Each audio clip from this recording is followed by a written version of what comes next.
مولاي صل وسلم دائما ابدا سورہ على حبيبك. النصر پڑھیے، اس کی آخری آیت اعوذ باللہ من الشیطان الرجیم اذا جاء نصر اللہ والفتح ہے نا. اب آخری آیت پہ آ جائیے،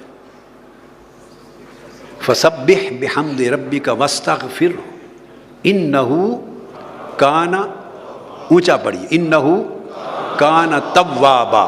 انہ فرمایا اللہ کی تسبیح کرو، اس کی حمد بیان کرو اور اس سے استغفار کرو، اللہ سے استغفار کرو، معافی مانگو.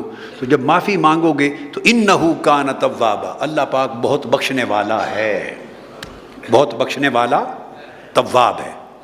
اس آیت کو اب ذہن میں رکھ لیں ذرا، ایک سائیڈ پہ ایسے رکھ لیا.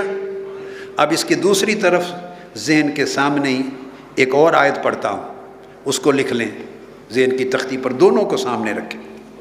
ادھر فرمایا مجھ سے معافی مانگو، جو معافی مانگے گا میری حمد و تسبیح کرے گا، عبادت کرے گا تو میں بڑا بخشنے والا ہوں.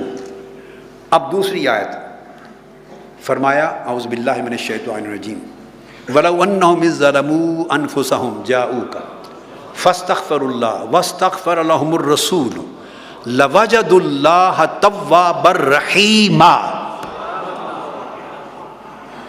اگر میرے محبوب کی بارگاہ میں آ جاؤ ظلم کر کے اور یہاں آ کے معافی مانگ لو میرے محبوب کی بارگاہ میں، تو لَوَجَدُوا اللَّهَ تَوَّابًا رَحِيمًا، تو یقیناً اللہ کو بڑا بخشنے والا اور بڑا رحم فرمانے والا پائیں گے.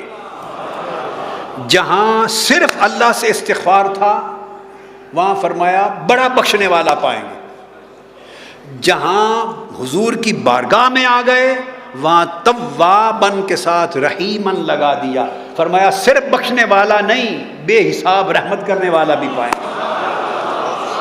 جس نے اللہ سے معافی مانگی اس کے لیے صرف بخشنے والا، جو مصطفیٰ کے در پہ آ گیا اس کے لیے بخشنے والا بھی رحم فرمانے والا. انہی دو آیتوں میں ایک نقطہ اور ہے، اسلوب دیکھیے. اسلوب کیا ہے؟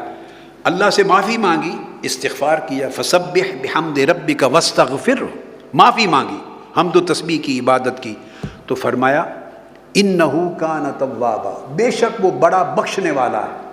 اس میں بخشنے کا وعدہ نہیں کیا. جو مجھ سے معافی مانگے، ذرا لفظ سنی اللہ پاک، فرمایا جو آ کے معافی مانگے بے شک اللہ بڑا بخشنے والا ہے. اب اس میں ہے کہیں وعدہ، کوئی کمٹمنٹ، کوئی پرومس؟ اللہ بڑا بخشنے والا ہے. کیا معنی؟ جس کو چاہے بخش دے، جس کو چاہے نہ بخشے، رد کر دے. تو استغفار کرنے والوں کے لیے فرمایا اللہ بڑا بخشنے والا ہے، اس میں کمٹمنٹ نہیں ہے. سمجھ آ گئی نا؟ اب آقا علیہ السلام کی بارگاہ میں آنے والوں کے لیے سنیے کیا فرماتا ہے. فرمایا جو میرے مصطفیٰ کی بارگاہ میں آ کے مانگے معافی، لَوَجَدُوا اللَّهَ تَوَّابًا رَحِيمًا، وہ لوگ اگر میرے مصطفیٰ کی بارگاہ میں آئیں تو وہ اللہ کو پا لیں گے، بڑا بخشنے والا، بڑی رحمت فرمانے والا پا لیں گے. وجد اللہ، پا لیں گے، یعنی میں ایسا کر کے رہوں گا اور تمہیں نظر آ جائے گا کہ بخش دیا. اور اس پر لام تاکید کے لیے لگا دی کہ یہ ہو ہی نہیں سکتا میرے محبوب کے در پہ آ جائے اور میں اس کو بخش نہ دوں.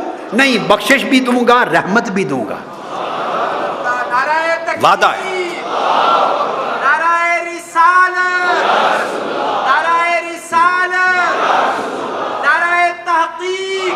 ادھر صرف اپنا بخشنے والا ہونا، یہ شان بیان کر دی ہے.